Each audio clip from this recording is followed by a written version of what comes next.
Right, and perhaps the most disturbing part about this whole thing is the Pentagon knew about this bullshit. They knew that the rocket strikes were going to happen. They were given credible intelligence, and they allowed it to happen. Just like they allowed 9/11 to happen after having credible intelligence. You suck! Why are these people still in charge of our intelligence agency if they're going to ignore credible threats? Winning. No. Shouldn't they be fired for that? But let's get into this article.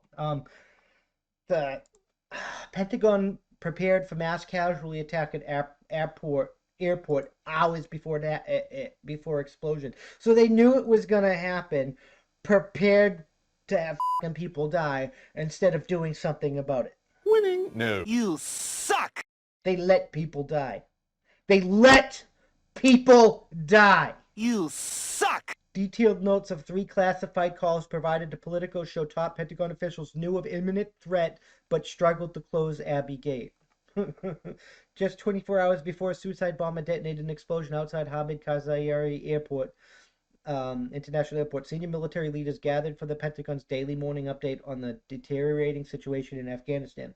Speaking from a secure video conference room on the 3rd floor of the Pentagon at 8 a.m. Wednesday or 4:30 p.m. in Kabul, Defense Secretary Lloyd Austin introduced more than a dozen of the department's top leaders around the world to make preparations for an imminent mass casualty event, according to classified details notes of the gathering shared with Politico. During the meeting, General Mark Milley, the woke General Mark Milley that cares more about fighting the non-existent white supremacist threat than actually doing his goddamn job. The chair of the Joint Chiefs of Staff warning of significant intelligence indicating that the Islamic State's Afghanistan affiliate ISIS-K was planning a complex attack, the notes quoted him as saying. Commanders calling in from Kabul relayed that the Abbey Gate, where American citizens have been told to gather in order to gain entrance to the airport, was highest risk and detailed their plans to protect the airport. I don't believe people get the incredible amount of risk of the ground, Austin said, according to the classified notes. Yet you immediately close the gate as soon as you get the word. It's not hard. You don't struggle to do it. On a separate call in 4 in the afternoon at 12:30 a.m. on Thursday in Kabul. And how do you close a gate when the Taliban are in control of the security? It makes no goddamn sense. None of this makes any sense. Commanders detailed a plan to close Abbey Gate by Thursday afternoon Kabul time. But the Americans decided to keep the gate open longer than they wanted in order to allow their British allies who have accelerated their withdrawal timeline to continue evacuating their personnel based on the nearby Barron Hotel. And like I said, we didn't allow.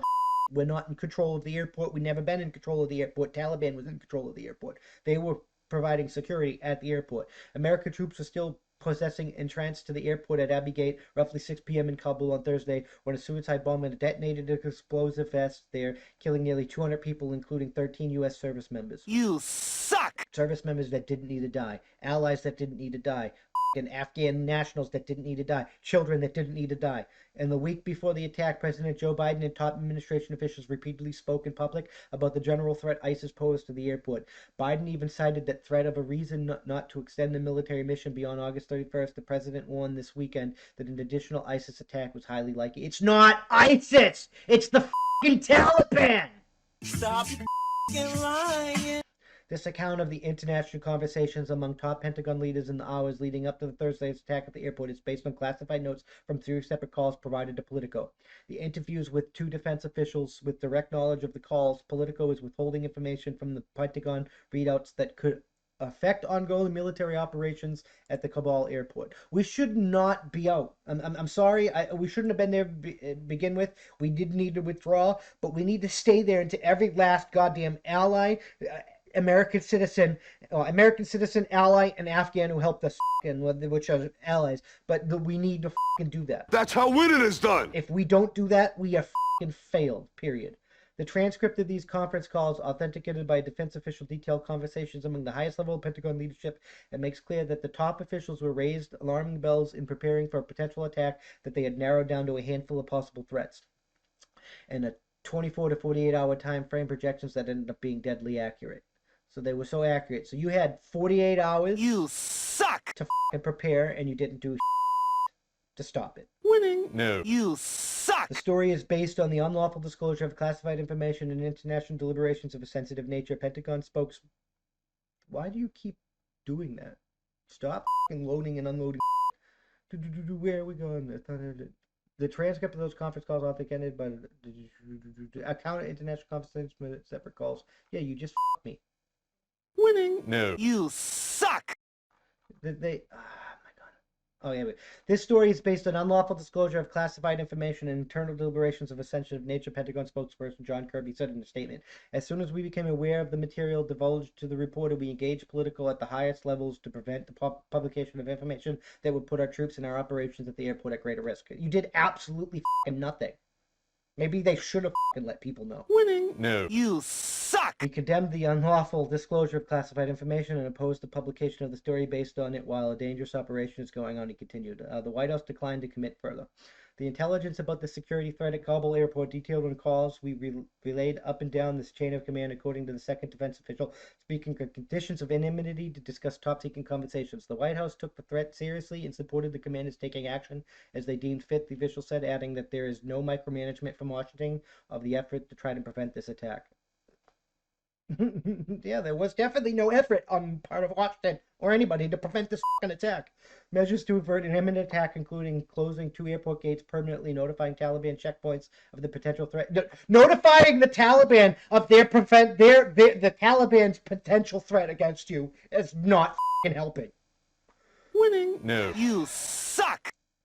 And asking them to account for it in their screening procedures, limiting foot and vehicles traffic through a number of gates, and issuing alerts to American citizens, warning them to be of specific threats at specific locations, the official said.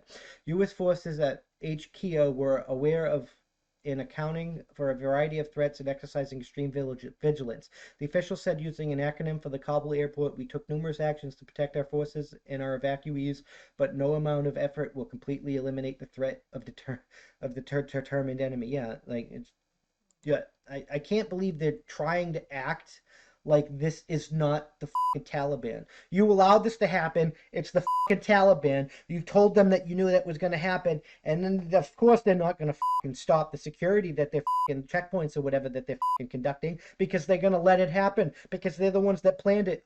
And we switched again. They're the ones that allowed it to happen. Winning? No. Who the is in? Does nobody have a brain? Is somebody going to tell Joe Biden to shut his fucking trap? That's how winning is done. We need to everybody in the chain of command, everybody in the senior leadership of our military and our government needs to be arrested for treason, and they need to be arrested for treason immediately. I'm just saying.